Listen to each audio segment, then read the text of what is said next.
Aujourd'hui, il y a des gens qui font des commandes des enfants. Il y a des banques de sperme où les gens s'enrichissent comme ça. Donc quelqu'un trouve que moi là, mes spermes, je ne vais pas mettre ça dans une femme. Il va vendre ça. Et on prend les spermes là, on va conserver ça quelque part. Quand des célébrités veulent avoir des bébés, on prend les spermes là, on prend je ne sais pas quoi, comment ils le font, et c'est un enfant qui naît. Mais toi tu es au Congo ici, un pays sérieusement pauvre, avec des dirigeants qui sont remplis des démons de méchanceté. Au lieu de te concentrer sur ton salut, toi tu te concentres sur des choses que vos propres dirigeants vous empêchent d'avoir. Comment? Au lieu de chercher Jésus, il a dit vous me chercherez et vous me trouverez. Ça veut dire que ce n'est pas impossible de trouver Dieu. À moins que tu ne le cherches pas. Et cette année, chacun de nous doit chercher Dieu. Je ne sais pas si tu attendais que je te prêche des choses qui vont te plaire. Mais bien aimé, évangéliste du ministère que je suis censé sonner la trompette dans ton cœur. Et si tu es en train de rêver, réveille-toi. Ne suivez plus les choses à la télé comme de la blague. Quand vous suivez, rentrez dans le spirituel. Comprenez la pensée. Les portes que Papa ouvre là a donné un tétragramme et qui confirme le signe de Lucifer. Dès qu'il a ouvert ces portes-là, les événements bizarres ont commencé. Et les gens prétendent que quand les prêtres et les abbés, les monseigneurs, tous ces rencontres-là rentraient dans ce sanctuaire-là, leur visage était transformé. Ça, c'est eux-mêmes qui les racontent. Maintenant, la question qu'on se pose. D'où provient l'Ibac? Qui va me donner le nom du papa de Papa? Non, il faut qu'on réfléchisse un instant. Parce qu'aujourd'hui, le diable empêche les gens de réfléchir. Comment une personne peut avoir l'autorité sur toute la terre? On ne connaît pas sa famille.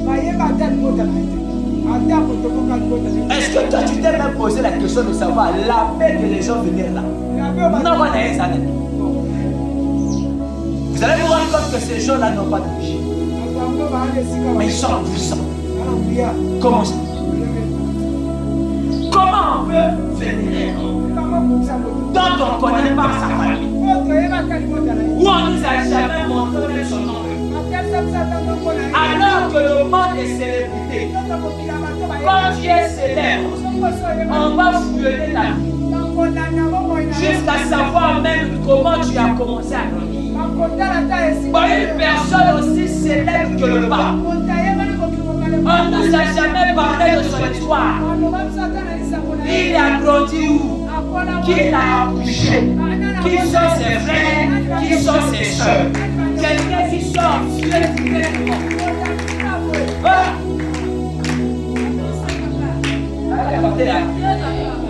Oh,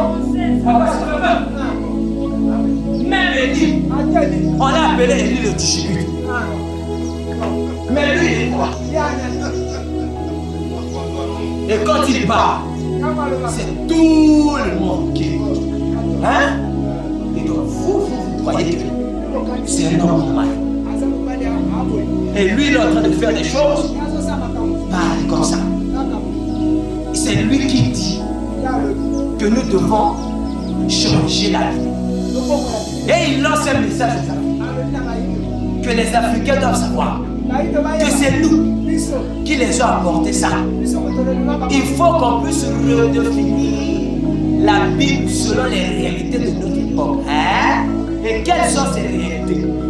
Autoriser de manière légale l'homosexualité.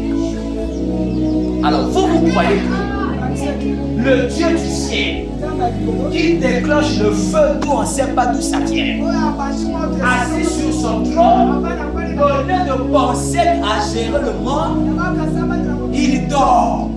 Il y a des gens qui croient que Jésus dort. Tellement que la terre est pourrie, il y a des gens qui pensent que Dieu est en train de rêver. Tellement que les anges l'adorent. Il est distrait par l'adoration du ciel. La Bible dit, ce que Dieu veut, c'est notre sanctification. C'est que nous nous écartons des souillures de ce monde. La volonté de Dieu, c'est que tout le monde parvienne à la connaissance de la vérité.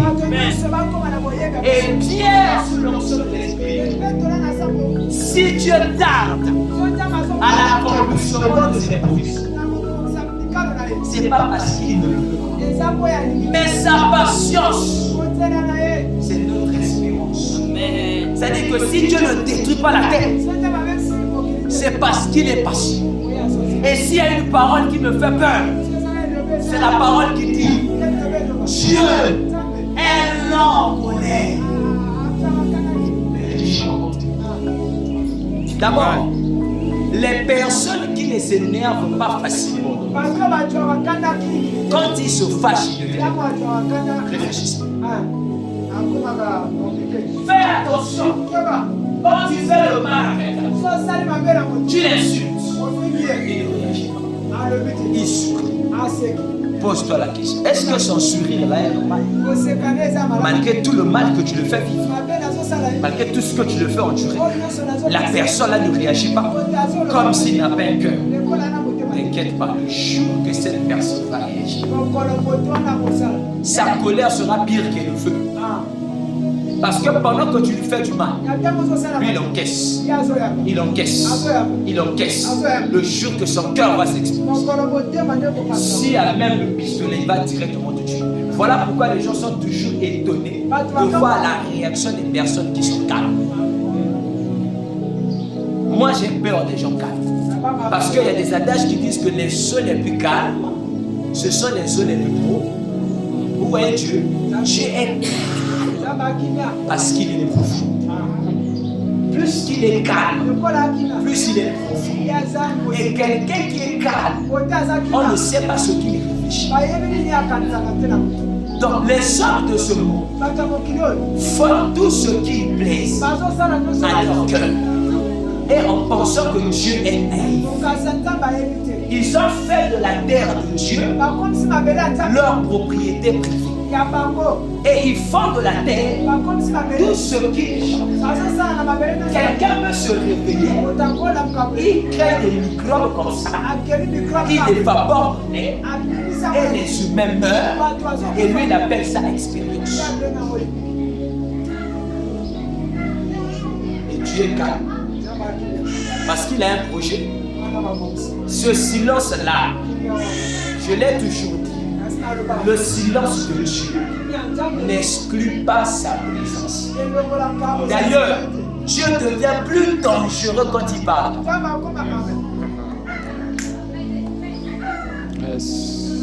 Dieu devient plus dangereux lorsqu'il est dans le calme. Quand vous voyez le silence de Dieu quelque part, c'est qu'il y a une surprise qui arrive.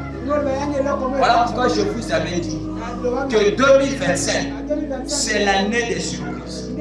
Et Dieu étant sage, il a pris ses enfants, il les met au large, parce qu'il veut faire quelque chose qui va surprendre la terre. Nous sommes la race élue de l'Éternel. L'Église, corps de Christ, étendu sur toute la terre. En ce temps-ci, Dieu l'a mise au large parce qu'il a décidé d'éclater sa colère. Les distraits des scientifiques, comme d'habitude, ils passeront à la télévision pour chercher de vous expliquer scientifiquement les choses qui sont en train de se passer. Ils vont vous dire que ce sont des phénomènes naturels. Mais ce qui est naturel provient du surnaturel.